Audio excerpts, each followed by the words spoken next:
မြတ်စွာဘုရားကသူတရားကျင့်ခဲ့တဲ့အကြောင်းတွေဟောကြားပြီးတော့ပိဿဝဂ္ဂီတွေကိုဆုံးမဩဝါဒပေးတယ်ပိဿဝဂ္ဂီတွေတရားပြတယ်ပိဿဝဂ္ဂီတွေကကြိုးစားအထောက်ကြတယ်ဆိုတာတွေကိုပြောရင်းနဲ့ဘယ်ရောက်သွားတော့လို့ဆိုတော့အရှင်ဘုရားတဲ့အရှင်ဘုရားအခုလို့ယဟန်တာဃာတွေကိုဆုံးမဩဝါဒပေးတဲ့အခါမှာဘယ်လိုတရားထုတရားမြတ်တွေရနိုင်တော့ဘယ်နှစ်နှစ်အတွင်းဘယ်နှလအတွင်းတရားထုတရားမြတ်ရနိုင်တော့ဘယ်လိုပုဂ္ဂိုလ်တွေရနိုင်တော့ဆိုတဲ့မိဂောနဲ့ပတ်သက်ပြီးတော့မြတ်စွာဘုရားကငါပြောမယ်တဲ့မင်းစီမှာတဲ့စင်စည်းပညာရပ်ကိုသင်လို့ရှိရင်အခုပြောခဲ့တဲ့အရေးချင်း၅မျိုးနဲ့ပုဂ္ဂိုလ်သင်မယ်ဆိုလို့ရှိရင်တတ်တယ်ဟုတ်လားလို့ဆိုရှင်ဘုရားတဲ့၅မျိုးလို့တော့မဟုတ်ပါဘူးတဲ့ဒီထက်တစ်မျိုးနဲ့ပြည့်စုံရင်ကိုတတ်ပါလေတဲ့ဒီအရေးချင်းတွေတော့ရှိရမယ်တဲ့မရှိရင်မတတ်ဘူးပေါ့အဲ့ဒီမှာမြတ်စွာဘုရားပြောတာအဲ့တိုင်းပဲတဲ့ငါသာသနာမှာတရားဓမ္မကျိုးစားအထောက်ပဲဆိုလို့ရှိရင်အရေးချင်းတွေလိုအပ်တယ်ပေါ့အဲ့ဒီအရေးချင်းတွေကဘာတွေတုံးဆိုရင်ခုနပြောရတဲ့နံပါတ်1ယုံကြည်ချက်ရှိတရားဓမ္မနဲ့ပတ်သက်တဲ့ယုံကြည်ချက်ဆိုတာဘာလို့ဆိုရင်မြတ်စွာဘုရားရဲ့ဘောဓိဉာဏ်ကိုယုံရမယ်တဲ့ဒါဟုတ်တယ်လေဆရာကမယုံလို့ရှိရင်ဘယ်လိုလုပ်ပြီးတော့အောင်မြင်နိုင်မှာမလို့မြတ်စွာဘုရားဟာတကယ်ကိုတရားထုတရားမြတ်ရထားတဲ့အသိဉာဏ်တကယ်ရှိတဲ့ပုဂ္ဂိုလ်ပဲမြတ်စွာဘုရားမှာမဲ့ဉာဏ်၄ပါးရတယ်ဆိုတာတကယ်ဟုတ်တယ်ဆိုတဲ့မြတ်စွာဘုရားရဲ့ဘောဓိဉာဏ်ကိုယုံကြည်ရမယ်အဲ့ဒီယုံကြည်မှုရှိမှသူကအလုံးလုံးမှာကိုဒါကြောင့်မို့လို့တတ္ထာဆိုတဲ့ယုံကြည်မှုရှိရမယ်နံပါတ်1အဲ့တော့ယောဂီပုဂ္ဂိုလ်တိုင်းဟာကမ္မထာလို့အောင်မြင်ဖို့ရတယ်ယုံကြည်ချက်ပြင်းထန်မှုလိုအပ်တယ်ပေါ့ယုံကြည်ချက်ပြင်းထန်ရမယ်အဲ့ဒီပြင်းထန်တဲ့ယုံကြည်ချက်ဟာမြတ်စွာဘုရားကိုယုံကြည်လို့ယုံကြည်မှဘုရားဟောတဲ့အတိုင်းလုပ်တော့မှာပေါ့မယုံကြည်ဘူးဆိုရင်ခက်ခဲလေးတွေ့တာလည်းနောက်တော့သွားမှာပဲဒါကြောင့်မို့လို့ဘုရားပေါ်မှာယုံကြည်မှုနံပါတ်1ရှိရမယ်နံပါတ်2ကယုံကြည်ုံနဲ့မဖြစ်နိုင်သေးဘူးလူကချမ်းသာဖို့လိုသေးတယ်အပ္ပဘာဒအပ္ပတင်ကအာဝရဆိုတာကြိုက်ခဲပြီးတော့ခန္ဓာမှာဖြားတာတို့ကြိုက်တာတို့ခဲတာတို့ဟုတ်လားခေါင်းကြိုက်တာတို့သွားကြိုက်တာတို့ဆိုတဲ့နာကျင်ကြိုက်ခဲတဲ့ယောဂမျိုးကိုအာဘာရလို့ခေါ်တယ်အဲ့ဒီအာဘာရဆိုတဲ့ခန္ဓာကိုယ်မှာနာကျင်ကြိုက်ခဲတဲ့ယောဂမျိုးလေးခင်းရမယ်အာတင်ကဆိုတာကြတော့တရှောင်ရှောင်နဲ့တပိမ့်မိန်တလိမ့်လိမ့်နည်းနည်းလေးမလှုပ်လိုက်နဲ့မောတယ်လှုပ်စားလှုပ်စားဖို့ရမဖြစ်တဲ့ယောဂမျိုးနော်တထေယောဂလို့ခေါ်ကြတယ်ဗမာပြည်မှာတော့နော်တထေယောဂနှလုံးယောဂရှိရင်တထေယောဂဘာမှမလုပ်အောင်စိတ်နဲ့နေတယ်နည်းနည်းလေးလှုပ်ရင်မောတယ်လေအဲ့ဒီလိုယောဂမျိုးမရှိစေရဘူးတဲ့ပဂတိကျမ်းမာရမယ်ပင်မခံနိုင်ရပင်မခံနိုင်တဲ့ယောဂမျိုးမရှိရအဲ့ဒီလိုကျမ်းမာရမယ်တဲ့ကျမ်းမာဖို့ရအတွက်အရေးကြီးတာဘာလဲလို့ဆိုရင်ဝမ်းမီးမြတ်တဲ့ဝမ်းမီးရှိလို့လို့တချို့ကဝမ်းမီးကသိပ်ထက်တချို့ကဝမ်းမီးကသိပ်လုံးဝမ်းမီးသိပ်ထက်လုံးအကြီးတော့ခဏစားဝမ်းမီးသိပ်လုံးလုံးနဲ့အစာမကြေဘူးစာမကြေတော့ယောဂအလုံးကိုဖိတ်ခေါ်တာနဲ့တူတူပဲဆေးချမ်းထဲမှာဆိုတဲ့ရောဂမူလံအစိမ့်နကံဆိုတာအစာမကြေခြင်းဟာရောဂမူလံယောဂအလုံးရဲ့အခြေဖြစ်ပဲအာယုဝေဒဆေးချမ်းမှာဒီလိုဆိုတာဟုတ်အဲ့တော့အစာမကြေတဲ့လူတွေသတိထားအစာမကြေယောဂမူလံအစိမ့်နကံပဲတခြားယောဂတွေဝင်လာတတ်တယ်ဒါကြောင့်မို့လို့ကျမ်းမာရေးကောင်းရမယ်ဝမ်းမီးကမြတ်တဲ့ဝမ်းမီးရှိရမယ်အလုံးလုံးနိုင်တော့သိအစာကြီးလည်းမဟုတ်ဘူးသိဝမ်းမီးအညံ့ကြီးလည်းမဟုတ်ဘူးအဲ့ဒါလို့ကျမ်းမာဖို့လိုအပ်တယ်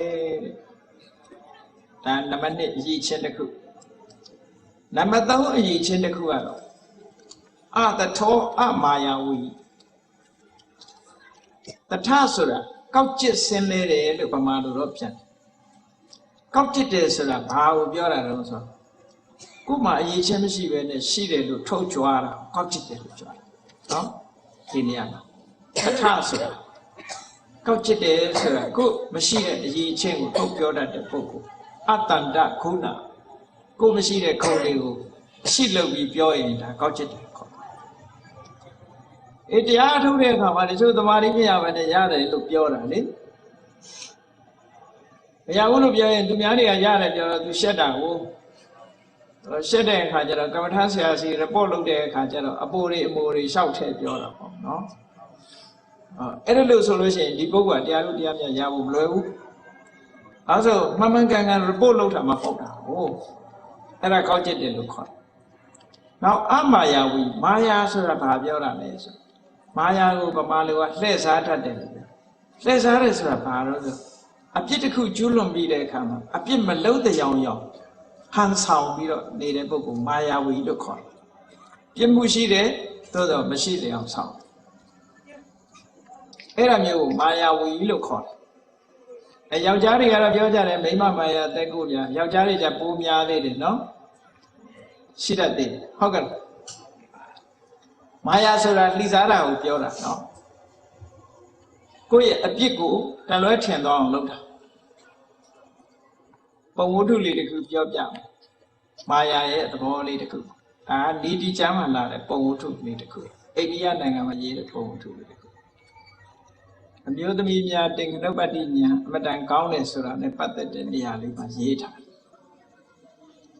အမျိုးသမီးတယောက်ကအိမ်မှာခိုင်းတဲ့ကလေးလေးကောင်းလေးတယောက်နဲ့မရှင်းဖြစ်နေတယ်ပေါ့နော်ဒီနေ့ကျတော့ kiss လုပ်နေတဲ့အချိန်မှာသူ့ရဲ့အိမ်သားယောက်ျားပြန်လာတာပက်ပဲမှာတိုးတော့အမျိုးသမီးကဘာပြောလဲဆိုတခါတည်းချက်ချင်းသူကညာအမတန်ကောင်းတယ်ဒီကောင်လေးကခိုးစားတာအမြဲတမ်းခိုးစားတယ်ဒါမှမဟုတ်သူ့ပါဇက်ကိုနမ်းကြည့်တာဒီကောင်ကတခိုးတဲ့ဘယ်တော့မှမကောင်းဘူးတဲ့ဒီအိမ်မှာဟင်းကောင်းချက်ထားရင်သူစားတာတဲ့ခိုးစားတာတဲ့နင်းနေရောပါတယ်လို့အောင်းမိတာဒါမှမဟုတ်ကျမကသူ့ပါဇက်ကိုနမ်းကြည့်တာတဲ့ဟိုလူကြီးကတော့ဟုတ်မှတ်သွားအဲ့ဒီလိုဟာမျိုးကိုမာယာလို့ခေါ်တယ်ဒါသဘောပေါက်အောင်ပြောပြတာပါနော်ဒီလိုဟာမျိုးကိုမာယာလို့ခေါ်တယ်အဲ့တော့တရားထုတ်တဲ့ပုဂ္ဂိုလ်ဟာအဲ့ဒီမာယာကင်းရမယ်လို့ပြောမဟုတ်တာလှုပ်ထားရင်မဟုတ်တာလှုပ်ထားကိုအထင်ရှားပြောရမယ်ဒီမှာစာထဲမှာဘယ်လိုဆိုတော့ဆိုအတထောဟောတိအမာယာဟုကောက်ကျစ်တာမရှိရဘူးတဲ့လှည့်စားတာမျိုးမလုပ်ရဘူးတဲ့ယထာဘူတံအတ္တနာအဝိကတ္တတတ္ထရိဝါဝိညုတုဝါတာယမစာရိကိုယ်ဆရာမှာကိုယ်အရှိတန်ဖော်ထုတ်ပြရမယ်ဆင်အတတ်တဲ့ဆရာကြီးတယောက်ကမြတ်စွာဘုရားကိုလျှောက်ထားဖို့တဲ့စကားလေးတခုမှတ်เสียအမတန်ကောင်းတယ်သူကတရိစ္ဆာန်တွေဟာတဲ့အမတန်ပွင့်လင်းတယ်လူတွေဟာအမတန်ရှိုးရတယ်သူပြောတဲ့စကားလေးတခုနော်ပါဠိလိုမှတ်ချင်ဂုံးရှင်ညေတံဗန္တိယတိတံမနုဿာအရှင်ဘုရားရဲ့လူတွေဆိုတာသိရှိုးရတယ်ဩဒ္ဒနကိညေတံဗန္တိယတိတံပတ္တဝောဒီဆင်တို့မြင်းတို့ဆိုတဲ့ဒီအကောင်လေးဟာသိဖြောင်းမှတ်တယ်ပေါ်လွင်ထင်ရှားတယ်စိတ်အရှိတိုင်းပဲလုပ်တယ်သူတို့ဘယ်တော့မှသူတို့မောင်းကြည့်လိုက်မယ်တုံးကြည့်လိုက်မယ်ဆိုဒီကောင်လေးအမူအကျင့်တွေအကုန်ပေါ်တယ်အိမ်မှာခိုင်းနေတဲ့လူကတော့အဲ့လိုမဟုတ်ဘူးစိတ်ထဲကတစ်မျိုးပြောတာကတစ်မျိုးလှုပ်တာကတစ်မျိုးအမြဲတမ်းစိတ်နဲ့လှုပ်တာတခြားစီကြီးပဲနော်လူတွေဟာအမြဲတမ်းရှိုးဝဲစိတ်ထဲမှာရှိတာဘယ်တော့မှမဖော်ထုတ်ဘူးစိတ်ထဲရှိတာကလျှို့ဝှက်ထားပြီးတော့ပြင်ဘက်မှာဟန်ဆောင်ပန်းဆောင်တွေများတယ်လို့ဒီလိုပြောတာသူပြောတယ်ဒါအတော်မှသားစရာကောင်းနော်အဲ့သူပြောတာဒရိစ္ဆာန်ဆိုတာတဲ့စင်ဒီမြင်းတွေကိုသူတင်တော့မယ်ဆိုလို့ရှိရင်နှစ်ခေါက်သုံးခေါက်လမ်းမောင်းကြည့်လိုက်တယ်မောင်းကြည့်လိုက်တာနဲ့ဒီကောင်ဘာတွေဆိုတာအကုန်ပေါ်လာတယ်အိမ်ကလူတွေတော့တစ်လားနေလည်းမသိဘူးတစ်နှစ်နေလည်းမသိဘူးနော်ဟန်ဆောင်ပန်းဆောင်တွေများတော့အကြည့်တယ်လို့အဲ့တော့ယောဂီပုဂ္ဂိုလ်ဟာဟန်ဆောင်ပန်းဆောင်မလုပ်ရဘူးလို့ဒီလိုပြောတာနော်အရှိတိုင်းပြောတတ်ရမယ်တဲ့ကိုယ့်ကိုယ်အရှိတိုင်းပေါ်ထုတ်ဖို့လိုအပ်တယ်နောက်တစ်ခုကဘာလဲလို့ဆိုအာရထဝီရိယောဟောတိကြိုးစားအထောက်ရမယ်ဒါဖြင့်တရားထုတ်တဲ့အခါမှာဘာကြိုးစားရတာတော့လို့ဆိုလို့ရှိရင် အာကုသလနံဓမ္မနံပဟာနာယအာကုသိုလ်တရားတွေဖယ်ရှားဝယ်ကြိုးစားတချို့ကအာကုသိုလ်လုပ်တယ်ဆိုတာဒီကာယကံကြောင့်ဝစီကံကြောင့်လုံးနေမှာအာကုသိုလ်လို့ထင်ကြတာစိတ်ထဲဖြစ်ရင်အာကုသိုလ်ပဲလေစိတ်ထဲမှာလောဘဖြစ်ရင်အာကုသိုလ်ပဲဒေါသဖြစ်ရင်အာကုသိုလ်တချို့ဒေါသဖြစ်တာသိတော့မသိလိုက်ဘူးလေမာနဖြစ်နေလဲအာကုသိုလ်ပဲအဲ့ဒီစိတ်ထဲမှာဖြစ်တဲ့အကုသိုလ်လို့တော့မသိလိုက်တဲ့အကုသိုလ်မျိုးအစဖယ်ရှားဖို့ကြိုးစားဒါပြောတာနော်စိတ်ထဲမှာအကုသိုလ်ဆိုတာကြီးကခုနကာမိသန္တာဆိုတာအကုသိုလ်ဗျာပါဒဆိုတာအကုသိုလ်ထိနမိတ်တာဆိုတာအကုသိုလ်ဥဒိစ္စကိုကုသဆိုတာအကုသိုလ်လူတွေကအဲ့ဒါကိုအကုသိုလ်လို့သိမထင်ဘူးဘာကိုအကုသိုလ်ထင်လို့သူများအသက်တတ်တာတို့သူများဥစ္စာခိုးတာတို့တကယ်အချမ်းပဒန်းကြီးတွေလောက်ပဲအကုသိုလ်လို့ထင်တယ်နော်သို့တော့အကုသိုလ်ဆိုတာအားလုံး mental impurity ဆိုတာအကုသိုလ်စေတသိက်14ခုရှိတယ်အဲ့ဒီ14ခုနဲ့ဆက်နွယ်လာတဲ့ဟာတွေခန္ဓာများအကုန်လုံးအကုသိုလ်တွေကြီးပဲပေါ့အဲ့ဒီအကုသိုလ်တွေဖယ်ရှားဖို့ကြိုးစားရမယ်တဲ့ကုသိုလ်တရားတွေကိုယ်တဏ္ဍာမှာပြည့်စုံဖို့ကြိုးမစားရမယ်စွန့်ရည်တတိပြည့်ပြည့်ဝဝနဲ့ဘယ်တော့မှနောက်မဆုတ်ဖက်နဲ့ဆွဲဆွဲမြဲမြဲခိုင်ခိုင်မာမာကြိုးစားအထောက်ရမယ်အဲ့ဒီလိုကြိုးစားအထောက်မှုရှိမှဒီယောဂီပုဂ္ဂိုလ်ဟာအောင်မြင်နိုင်တယ်လို့ပြောတယ်နောက်တစ်ခုကပညာရှိရမယ်ပညာဆိုတာခုနပြောတဲ့ဇာတိပညာရှိဖို့လိုတယ်လေ့ကျင့်ပြီးတော့ရလာတဲ့ပညာမျိုးတွေရှိဖို့လိုတယ်အဲ့ဒီကနေတဆင့်တက်လာတဲ့ဖြစ်ချင်းပြက်ချင်းကိုမြင်တဲ့ဝိပဿနာပညာနော်ဝိပဿနာပညာကိလေသာတွေကိုတည်ငါအားဖြင့်ပယ်ရှားနိုင်တဲ့ပညာမျိုးစာတိုင်းပြောမယ်ဆိုလို့ရှိရင်ဥဒယထဂာမိနိယပညာရဥဒယထဂာမိနိဆိုတာဥဒယဆိုတာအဖြစ်အထဆိုတာအပြက်ဂာမိနိဆိုတာဒီနေရာမှာသိတာဖြစ်တာပြက်တာကိုသိတဲ့ပညာမျိုးဆိုတော့ဝိပဿနာပညာကိုပြောတာနောက်ပြီးတော့အရိယာယတကယ်ကိုအစင်းမြင့်တဲ့နိဗ္ဗေဒိကာယအပေါ်ယံမဟုတ်ဘူးအတွင်းကိုဖောက်ထွင်းပြီးတော့သိနိုင်တယ်နော်သို့မဟုတ်ကိလေသာအဆိုင်ခဲတွေကိုဖောက်ခွဲပြစ်နိုင်တယ်တာမာဒုက္ခခရာယဒုက္ခတွေကိုမှန်ကန်တဲ့နိလန်းနဲ့တည်ငါအားဖြင့်ကုံဆုံးစေနိုင်တဲ့ဝိပဿနာပညာမျိုးနဲ့ပြည့်စုံရမယ်တဲ့အဲ့ဒါမှမဲ့ပညာဖို့ပညာရမယ်လို့ဒီလိုပြောတာနော်ဒါကြောင့်မို့တရားချိတ်ခင်သူတော်စင်ပြိဿပေါင်းလို့ယောဂီပုဂ္ဂိုလ်တွေ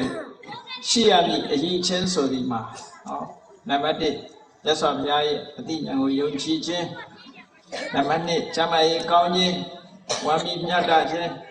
နံပါတ်3ယောသားဖြောင်းမှတ်ခြင်း